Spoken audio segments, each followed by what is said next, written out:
Deus vela o sono e o sonho dos brasileiros, mas eles acordam e brigam de novo. Em 1932, os brasileiros acordaram e brigaram de novo. Todo paulista sabe ser pobre como um xó, para com esta pobreza alcançar a riqueza maior, a riqueza melhor, a riqueza gloriosa, a riqueza suprema, a única riqueza que São Paulo quer, a vitória, a vitória, a vitória. Essa voz que conclama os paulistas para a vitória é de César Ladeira, um jovem estudante de direito que seria um dia o locutor mais famoso do rádio brasileiro. Em 32, César Ladeira se tornou o locutor oficial do Levante Armado, desencadeado pelos paulistas contra o governo provisório instalado pela Revolução de 30. Para os paulistas, o governo provisório sediado no Palácio do Catete, chefiado por Getúlio Vargas, se transformara numa ditadura. Havia insatisfeitos por todo o país, mas só os paulistas declararam guerra ao governo federal. Até hoje há quem pense que o objetivo do Levante era separar São Paulo do resto do país.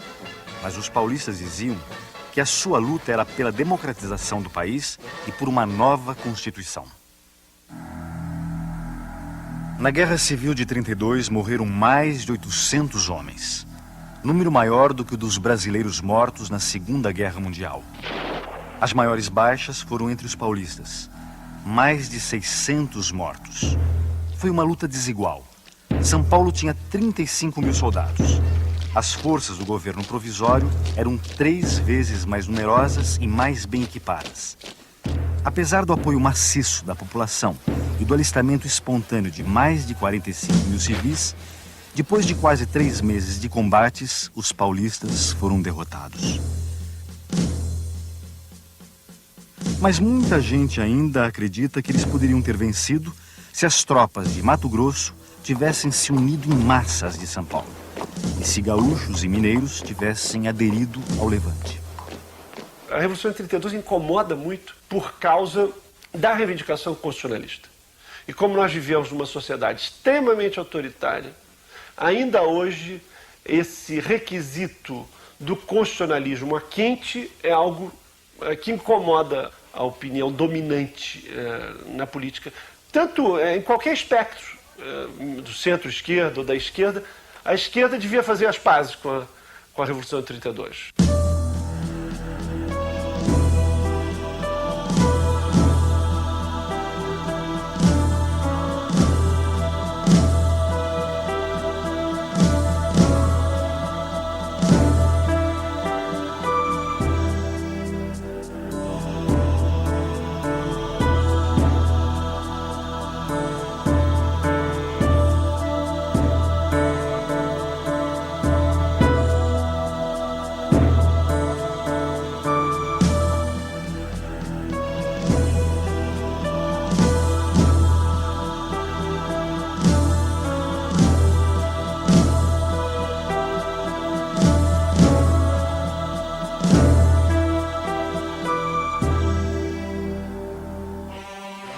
Foi com euforia que a população de São Paulo saudou a vitória da Revolução de 30. Quando a notícia da prisão do presidente Washington Luiz chegou à capital paulista, uma multidão saiu às ruas para comemorar.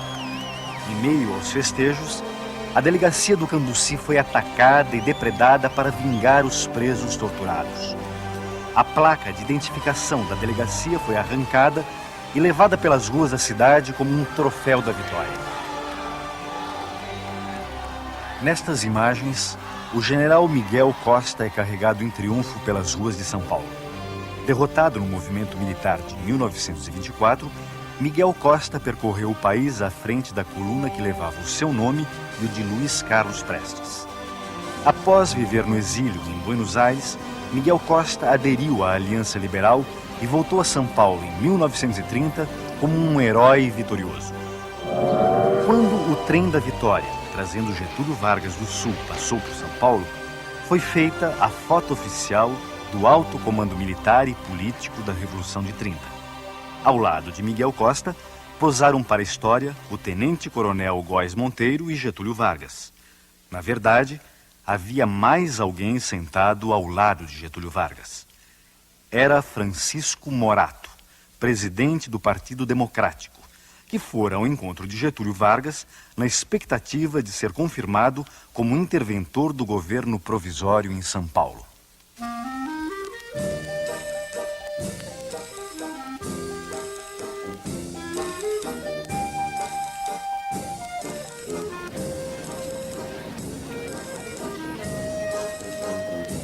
Nas eleições presidenciais de 1930, o Partido Democrático, apesar de paulista, apoiara o gaúcho Getúlio Vargas, candidato da Aliança Liberal, contra o paulista Júlio Prestes, candidato da Situação e do Partido Republicano Paulista. O PRP representava os interesses da oligarquia de São Paulo e de Minas Gerais, que na República Velha fazia os presidentes a seu bel prazer. Já o Partido Democrático, fundado em 1926, era uma dissidência do PRP que abrigava a burguesia mais esclarecida e profissionais liberais de classe média. O Partido Democrático era um partido de quadros mais jovens, tinha uma ligação real com a classe média e era, através das suas figuras mais proeminentes, um partido de professores e de advogados. E, nesse sentido, ele era muito sensível a esse ideário do constitucionalismo, da verdade eleitoral, da representação, etc. Por ter apoiado a candidatura de Getúlio, com a vitória da Revolução de 30, o Partido Democrático acreditou que havia chegado a sua hora de passar da oposição para a situação. Mas os líderes da Revolução não confiavam nos democratas paulistas. Aos olhos dos tenentes, os políticos paulistas eram todos farinha do mesmo saco. E, no fundo, só pensavam numa coisa: conquistar o poder estadual e federal. Para impedir que isso acontecesse, os tenentes reivindicaram o Palácio dos Campos Elíseos, sede do governo de São Paulo, e foram atendidos pelo governo provisório de Getúlio Vargas. O interventor não seria nem civil nem paulista, mas militar e pernambucano. O nomeado foi o coronel João Alberto, aqui visto quando era chefe de destacamento da coluna Miguel Costa Prestes.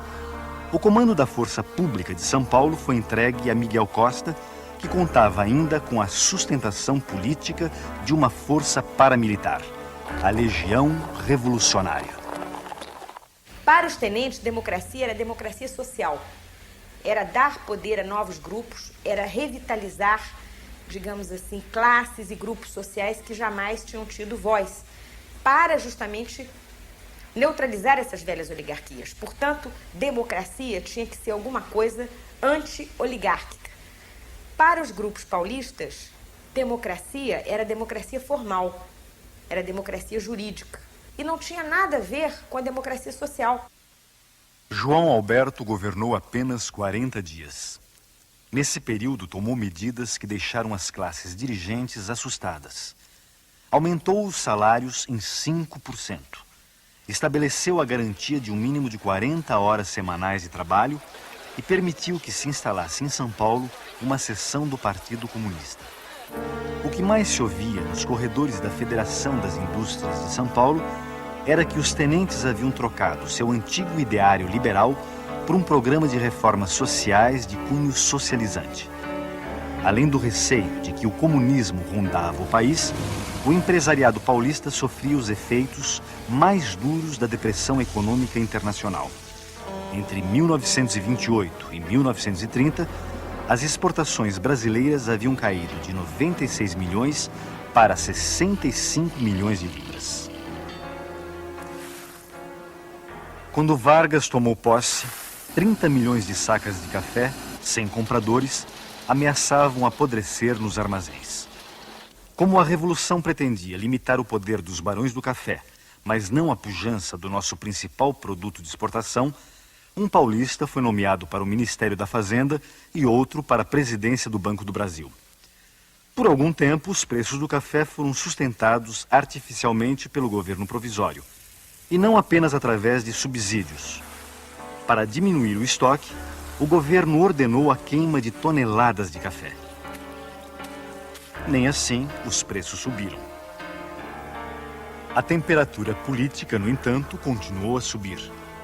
Em 28 de abril de 1931, o 6º Batalhão de Infantaria da Força Pública subleva-se no Cambuci, na capital paulista, com a participação de membros do Partido Democrático.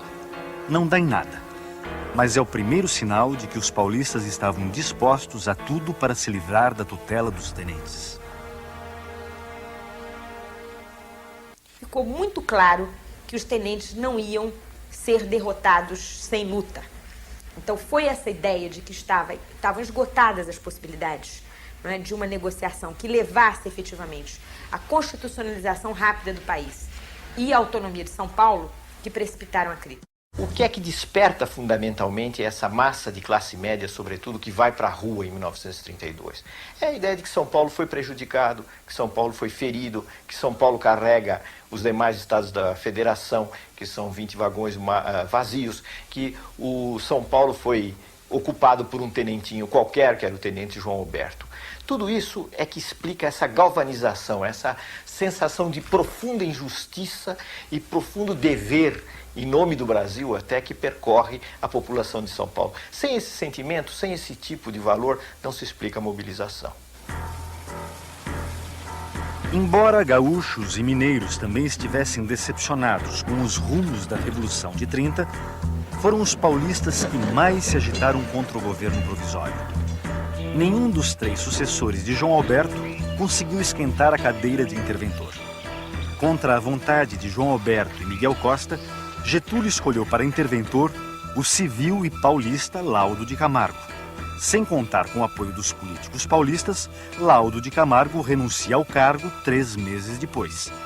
Em seu lugar, entrou o coronel Manuel Rabelo, que também durou pouco tempo no poder. Estes respeitáveis senhores são políticos, funcionários públicos e jornalistas de São Paulo, unidos para completar o alargamento da Rua São João, fazendo surgir a Avenida São João. Depois da reforma urbana na cidade de São Paulo, os paulistas voltariam a unir forças para tentar reformar o sistema político do país. Em janeiro de 1932, o Partido Democrático rompe com o governo provisório e se une ao Partido Republicano. Nasce a Frente Única Paulista. O pacto entre os 2 partidos é selado num gigantesco comício na Praça da Sé. No dia do aniversário de São Paulo, 25 de janeiro, uma chuva torrencial não impediu a maior manifestação política já vista na cidade. A palavra de ordem que fazia a multidão vibrar era: tudo por São Paulo. E um dos oradores gritou: os tenentes são eunucos de Getúlio. Em resposta, o jornal Diário Carioca, simpático aos ideais constitucionalistas, é empastelado no Rio por membros do Clube 3 de Outubro, principal reduto dos tenentes. Chocados com o empastelamento, os gaúchos que integravam o governo provisório, Lindolfo Collor, Batista Luzardo, João Neves da Fontoura e Mariano Cardoso, se demitem e voltam aos Pampas para conspirar. A opção por uma revolta armada em oposição a uma estratégia legalista e liberal é explicada pelo fato de que os liberais, tanto os do governo, os ministros gaúchos que se retiraram a um determinado momento, quanto os liberais de todos os outros estados, convenceram-se de que o governo provisório estava se eternizando na provisoriedade e não estava nada propenso a conceder a Constituinte. E então decidiram que a receita para 32 deveria ser a mesma de 30, isto é, o fuzil em vez do voto. Em março de 32, Getúlio nomeia novo interventor para São Paulo, que atende às 2 exigências fundamentais da Frente Única Paulista. Pedro de Toledo era civil e paulista, mas vivia fora do estado há 20 anos e não tinha ligações diretas com os políticos de São Paulo. Nessas imagens, vemos Pedro de Toledo visitando o Liceu de Artes e Ofícios quando ministro da Agricultura do presidente Hermes da Fonseca entre 1910 e 1913. Em seguida, Pedro de Toledo viveria fora do Brasil como embaixador durante 10 anos. Quando nomeado interventor em São Paulo, em março de 32, Pedro de Toledo formou um secretariado em que predominavam membros da Legião Revolucionária. Miguel Costa continuou à frente da força pública. Para desgosto dos tenentes, o novo interventor estabeleceu contatos com a Frente Única Paulista, que, àquela altura, decidira pegar em armas se Getúlio exonerasse Toledo ou afastasse Bertoldo Klinger do comando militar de Mato Grosso. Em caso de guerra, o apoio de Klinger seria fundamental para os paulistas. O formato armado era alguma coisa que não incomodava as reivindicações liberais. 32 pertence a essa larga sequência e vários dos personagens que atuaram em 30 vão atuar em 32. Esse recurso à violência armada é uma característica presente em toda a história republicana, desde a própria instalação da República. Para enfraquecer a aliança formada pela Frente Única Paulista com forças militares e civis de outros estados, Getúlio Vargas promete uma Constituição e eleições para maio de 1933. Mas os paulistas já não confiavam mais nas promessas de Getúlio. Na verdade, o que o governo federal estava propondo era a diminuição da representação de São Paulo dentro do conjunto das forças políticas nacionais. Um pouco o que aconteceu com o governo militar e o que nós estamos vivendo agora, esse déficit brutal de São Paulo na composição política do Congresso. Em 22 de maio de 1932, o ministro da Fazenda do governo provisório, Oswaldo Aranha, chega a São Paulo para tentar um acordo entre a Frente Única e os tenentes. Recebido com vaias e xingamentos, o emissário de Getúlio fracassa em sua missão e volta ao Palácio do Catete de mãos abanando. No mesmo dia em que Oswaldo Aranha chegou a São Paulo, é convocado um comício na Praça do Patriarca. Um panfleto é distribuído protestando contra a interferência indevida no sagrado direito do povo paulista escolher os seus governantes. No dia seguinte, novo comício. Desta vez convocado pelos estudantes da Faculdade de Direito. O comércio fecha suas portas e as ruas da cidade são tomadas de assalto por uma onda de agitações. Segundo uma testemunha, naquele dia, as salvas que se ouviam não eram de bombas juninas. Muitas moças sacavam revólveres da bolsa e atiravam para o alto. Enquanto prosseguem os discursos na Praça do Patriarca, uma multidão chega aos Campos Elíseos, onde Francisco Morato anuncia o novo secretariado do interventor Pedro de Toledo, formado apenas por representantes autênticos de São Paulo. Miguel Costa é afastado da força pública e reformado. Apesar dessa vitória, as manifestações prosseguem. Sem policiamento, a cidade é tomada pela desordem. Jornais ligados a Miguel Costa e ao governo provisório são empastelados. E casas de armas e munições são invadidas. Um grupo armado segue em direção à sede da Legião Revolucionária na Rua Barão de Itapetininga. O prédio é atacado e os legionários respondem ao fogo com tiros de fuzil e metralhadora. Já era madrugada quando os legionários afinal se renderam. Do conflito resultam pelo menos 5 mortos. Entre eles estão Mário Martins, Euclides Miragaia, Drauzio de Souza e Antônio Camargo. São os primeiros mártires da Guerra Civil prestes a eclodir. Com as iniciais de seus nomes, MMDC, é batizada uma sociedade secreta criada para arregimentar combatentes civis e apoiar o levante armado. 23 de maio é o dia em que essas forças que acabaram concretizando a Revolução de 32 extinguiram o seu inimigo interno, que era a Legião e Miguel Costa. E em 9 de julho eles avançam contra o inimigo externo, que era a chamada ditadura. Se a guerra viesse, os paulistas contavam com a adesão do Rio Grande do Sul, Minas e Mato Grosso. As tropas de Mato Grosso enfrentavam dificuldades quando o seu comandante, general Bertoldo Klinger, acendeu o estupim com uma carta contra o novo ministro da Guerra de Getúlio. Destituído do comando, Klinger seguiu para São Paulo com alguns oficiais, mas sem os 6.000 soldados e as dezenas de canhões que havia prometido. Já era tarde para São Paulo recuar. A princípio marcada para o dia do aniversário da Revolução Francesa, 14 de julho, o levante paulista estoura no dia 9. Eu caracterizaria o movimento paulista, um pouco esquematicamente, como sendo um movimento federalista, civilista, liberal e socialmente conservador, contra o governo central, que naquele momento se caracterizava por ser centralizador, por ser autoritário, por ser dominado por militares e por ser socialmente reformista.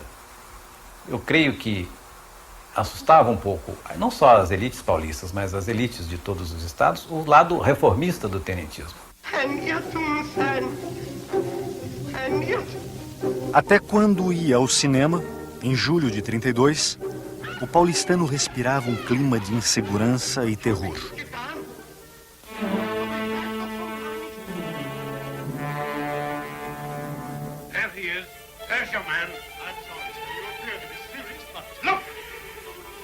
Enquanto as trevas baixavam nas telas, o levante armado saía às ruas.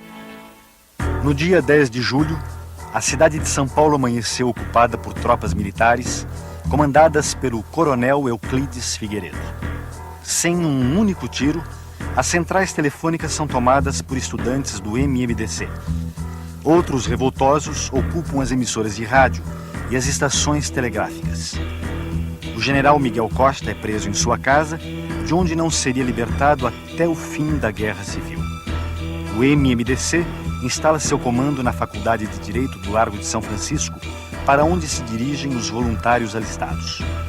O velho general Isidoro Dias Lopes, chefe da Revolução de 1924, é o líder militar do levante e o comando das operações fica com o general Bertoldo Klinger.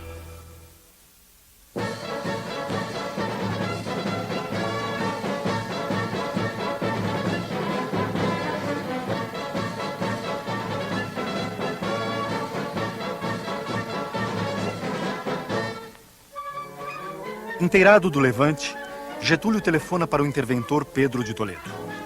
Este revela ao chefe do governo provisório a sua disposição de ficar ao lado dos paulistas. Depois de renunciar ao título de interventor, Pedro de Toledo é aclamado em praça pública presidente de São Paulo.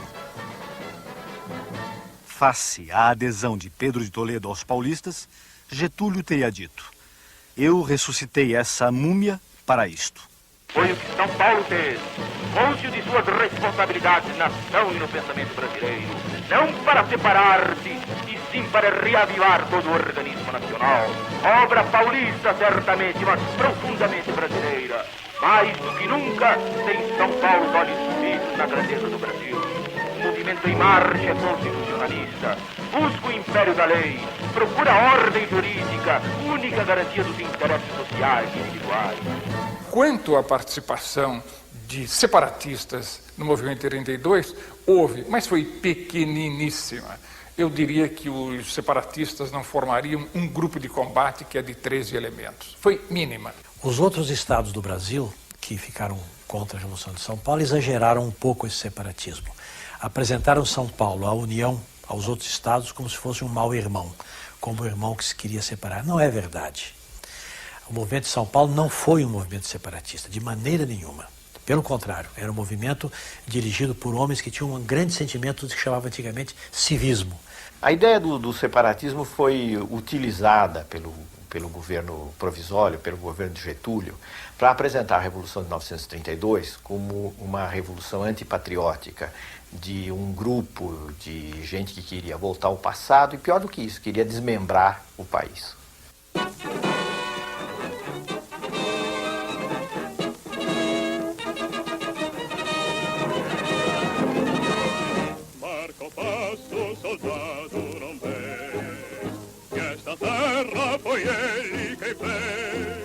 Os planos do levante previam uma ação rápida para derrubar Getúlio e erradicar a influência dos tenentes. Ninguém pensava numa guerra prolongada. Mas a guerra civil durou quase 3 meses e mobilizou um total de 150 mil homens. Nunca houve no Brasil, neste século, um conflito armado dessa dimensão. O exército paulista, formado por militares, soldados da força pública e voluntários civis, registrou 35 mil homens em suas fileiras. Como não houvesse fuzis nem munição para todos, metalúrgicas e fundições são adaptadas para a produção de balas, armamentos e capacetes. O esforço de guerra mobiliza as mulheres para fazerem uniformes e outros serviços. Para tentar enganar o inimigo sobre o seu verdadeiro poder de fogo, os paulistas inventaram a matraca, uma engenhoca de madeira que simulava o barulho de uma metralhadora. Nessas imagens, soldados mineiros brincam com uma matraca capturada dos paulistas. Segundo os mineiros, a matraca não assustava ninguém, pois não podia ser ouvida a mais de 50 metros.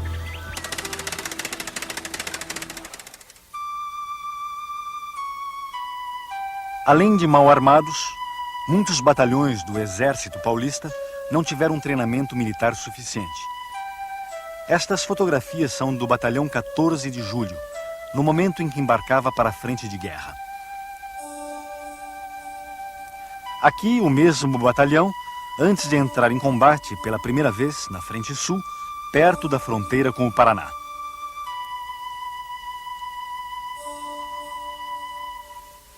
Depois de 2 dias de combates, eles bateram em retirada, deixando para trás 11 mortos e 45 prisioneiros. Foi a primeira de uma série de vitórias das tropas federais, comandadas pelo general Valdomiro Lima, que seria, depois da guerra, um novo interventor em São Paulo. Sem a adesão do Rio Grande do Sul e de Minas, não há possibilidade de vitória militar para São Paulo. Quando o general Flores da Cunha, interventor no Rio Grande do Sul, e Olegário Maciel, interventor em Minas Gerais, mobilizam suas forças contra São Paulo, a sorte do levante é selada. Com uma vitória dessa natureza contra o governo central, São Paulo teria, o poder de São Paulo seria incontestado, quase incontestável. O receio deste predomínio excessivo, eu creio que foi o grande freio usado com astúcia pelo governo central para convencer Minas e Rio Grande do Sul a não apoiarem a revolta. Cercados em várias frentes e em retaguardas não previstas, os paulistas lutaram praticamente sozinhos até o fim. Com poucos soldados, ocuparam um ponto estratégico. Este túnel ferroviário, a 1.800 metros de altitude na Serra da Mantiqueira, na fronteira com Minas Gerais. Por aqui deveriam chegar reforços mineiros, mas as tropas de Minas já chegaram atirando. A luta no túnel durou 2 meses. Apesar dos árduos combates, ainda sobrou tempo para os mineiros encenarem um ataque aéreo dos paulistas.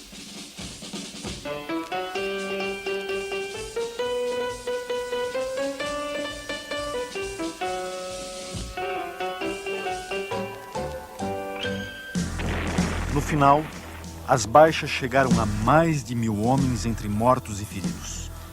Do ponto de vista militar, a Batalha do Túnel foi decisiva para a vitória das tropas do governo provisório. Numa retaguarda, os paulistas venceram todas as batalhas. Na retaguarda de São Paulo. Nunca se havia visto tamanha mobilização em torno de uma causa.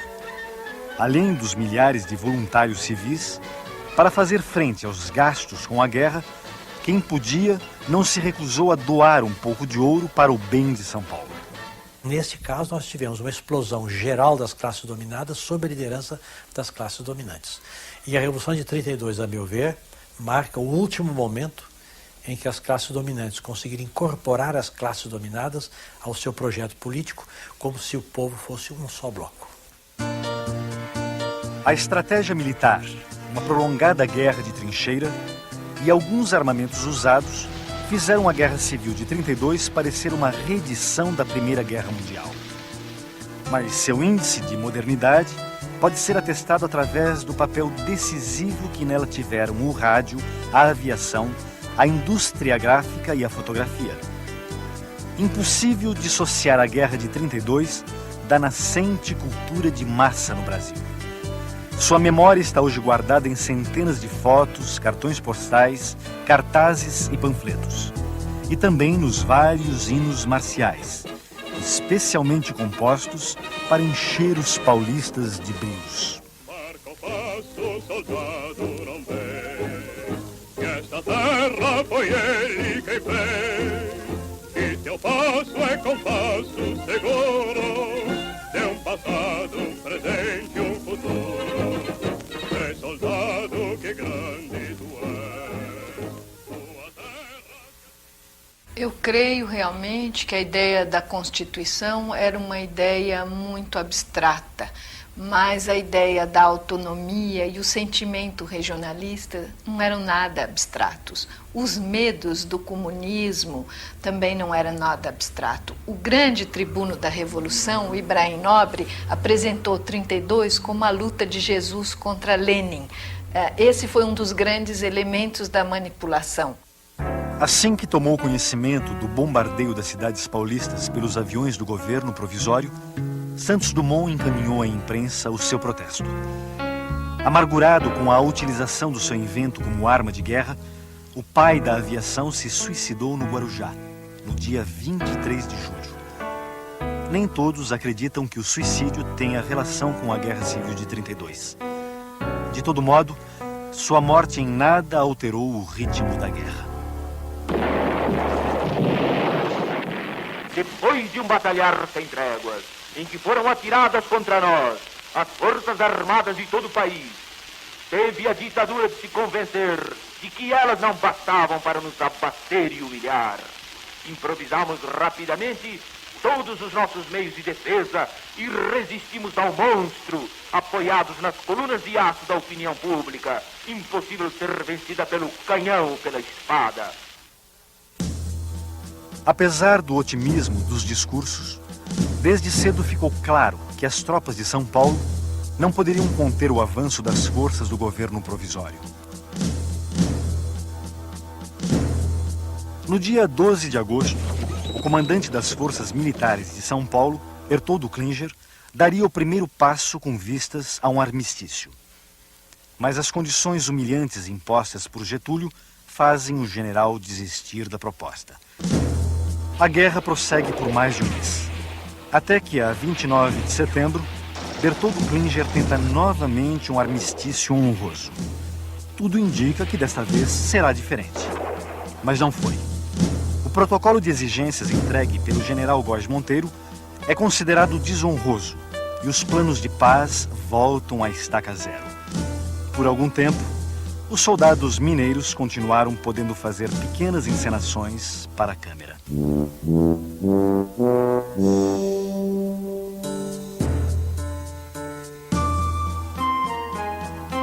Oficialmente, a Guerra Civil terminou às 8 horas do dia 2 de outubro.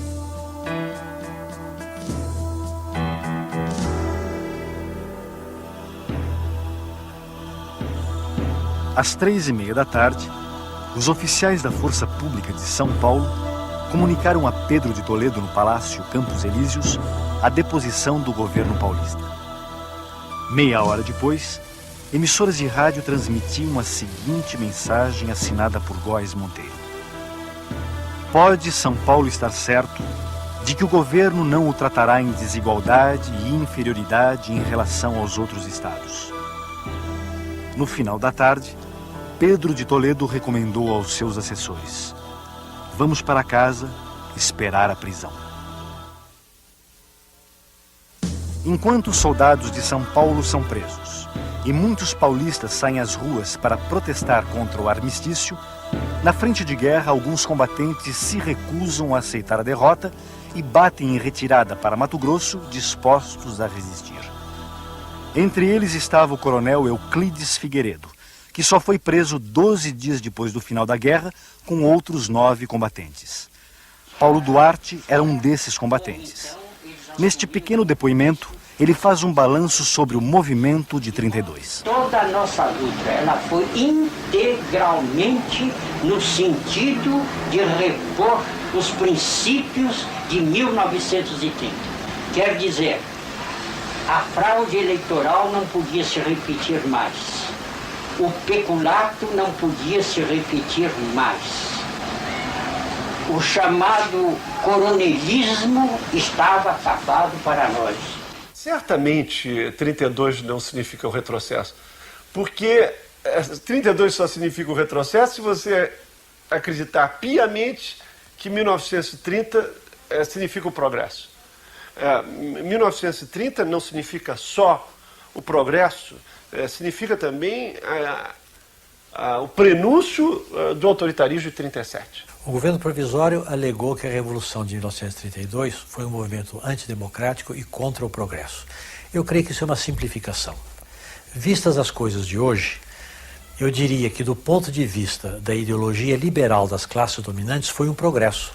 E um progresso que beneficiou o país, porque fez o país entrar numa fase legal com a Constituição de 1934. Agora, ameaçou ser um movimento de regresso do ponto de vista sociológico, porque o Estado brasileiro, que era um Estado mais forte, estava se preparando, já tinha começado a fazer uma legislação social e a tomar medidas que atendiam aos interesses das classes dominadas. E isso a Revolução de 32, se fosse vitoriosa, poderia ter comprometido.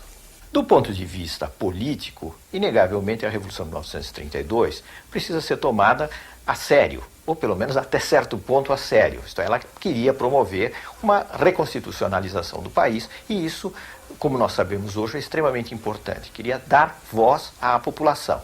Certamente o que se entendia por população, o que a elite paulista entendia por população, não era exatamente a grande massa da população.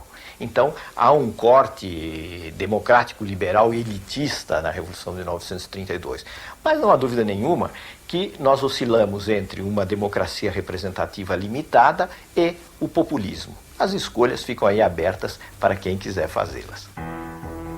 No final de outubro de 32, depois de um tempo na prisão, os principais líderes do levante armado partem para o exílio. São 25 militares e 41 civis. Entre eles estavam Casper Líbero, Prudente de Moraes Neto, Júlio Mesquita Filho e Austrégésilo de Ataíde. Alguns dos líderes do levante de 32 partiram para o desterro a bordo de um navio ironicamente chamado Siqueira Campos, em homenagem ao herói tenentista. Outra ironia. Os paulistas exilados em Portugal não votariam nem poderiam ser votados nas eleições de 1933 para a Assembleia Nacional Constituinte, pela qual tanto haviam lutado. Os partidos paulistas, derrotados em 32, estariam presentes quando Getúlio tomou posse como presidente da República em 1934, depois de promulgada a Constituição, em nome da qual São Paulo se levantara em armas. Apesar da derrota militar, os paulistas achavam que o fundamental havia sido alcançado. Na visão dos derrotados, a guerra civil não fora em vão.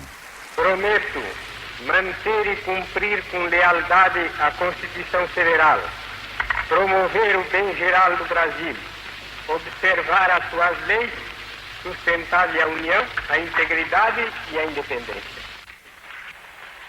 Getúlio Vargas marcou um tento importante perante a classe dominante, a elite de São Paulo, mostrando que realmente o caminho do enfrentamento com o governo federal, o enfrentamento aberto, era impossível. Era preciso conciliar com o governo federal. Os paulistas naquele tempo ficaram muito susceptibilizados com a derrota e criaram algumas frases assim lapidares. Uma delas foi essa: São Paulo não esquece, não transige e não perdoa. Esse estado de espírito perdurou muito tempo na população em São Paulo, na vida cotidiana. Mas na ação política não foi verdade. Porque logo depois da Revolução houve um congressamento das elites paulistas com o governo federal através da interventoria de Armando Salles Oliveira.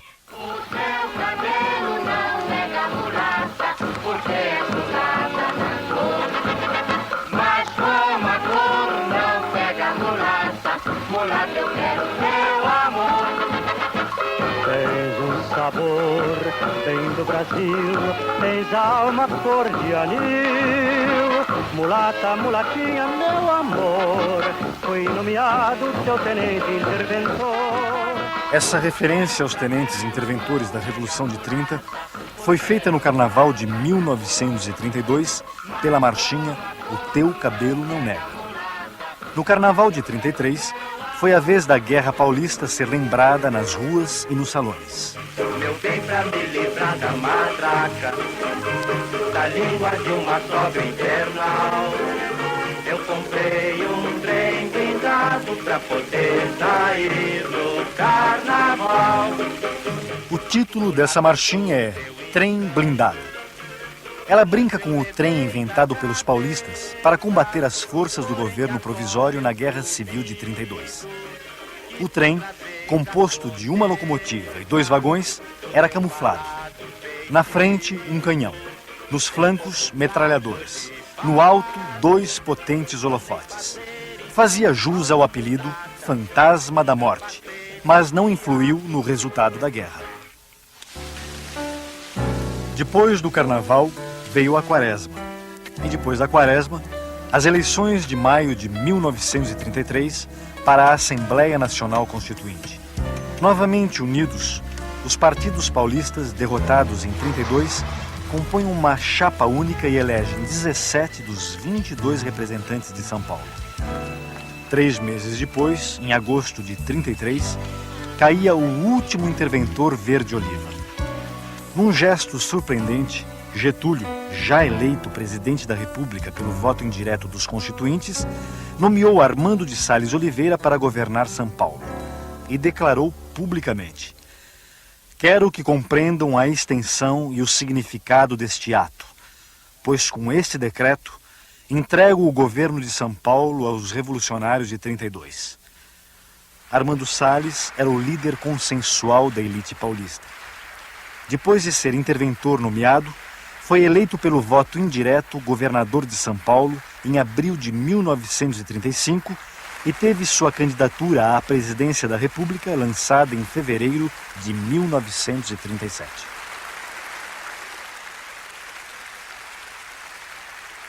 A nossa campanha está aberta e as suas perspectivas são tais que os próprios cegos as veem.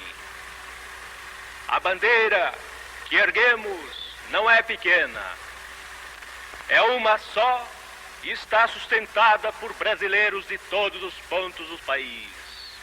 O seu tamanho, por conseguinte, é o do próprio Brasil.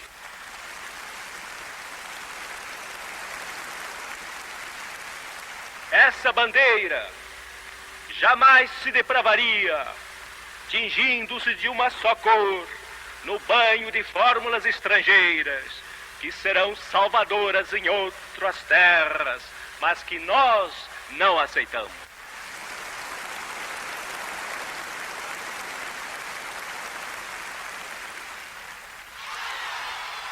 Apesar dessas manifestações de entusiasmo, as eleições presidenciais previstas para janeiro de 1938, afinal, não aconteceram. Getúlio e os militares que o cercavam rasgam a Constituição de 1934 e fazem baixar sobre o país as trevas do Estado Novo. O pretexto dado na época para o golpe foi que só um regime autoritário seria capaz de conter a subversão da ordem pelos comunistas, os vilões nacionais desde 1935, quando uma insurreição militar liderada, entre outros, por alguns tenentes ligados a Luiz Carlos Prestes, fez tremer os alicerces do Palácio do Catete. Até hoje se pergunta em que medida a derrota dos paulistas e do seu ideário liberal, em outubro de 1932, ajudou a aplainar o caminho para a decretação do Estado Novo. A derrota do movimento de 1932 ajudou a aplainar o caminho para o Estado Novo, na medida em que foi a vitória de um poder central onde a ideia de uma ditadura era uma ideia muito forte, desde cedo, desde os anos 1930, a instauração de uma ditadura com permanência no país. Então, na medida em que as forças que se opunham a isso foram derrotadas, sem dúvida a derrota da Revolução de 1932 concorreu para isso. A negociação que se seguiu a 32 foi muito clara. Devolveu-se autonomia a São Paulo, mas uma autonomia leal ao governo central. E essa lealdade foi tão profunda que quando Armando Salles de Oliveira parte com um projeto liberal antagônico ao do Getúlio, São Paulo fica com Getúlio. São Paulo acabou concordando de uma forma ou de outra com o governo varguista, e São Paulo não são só suas elites dirigentes. São Paulo votou maciçamente em Getúlio para senador depois.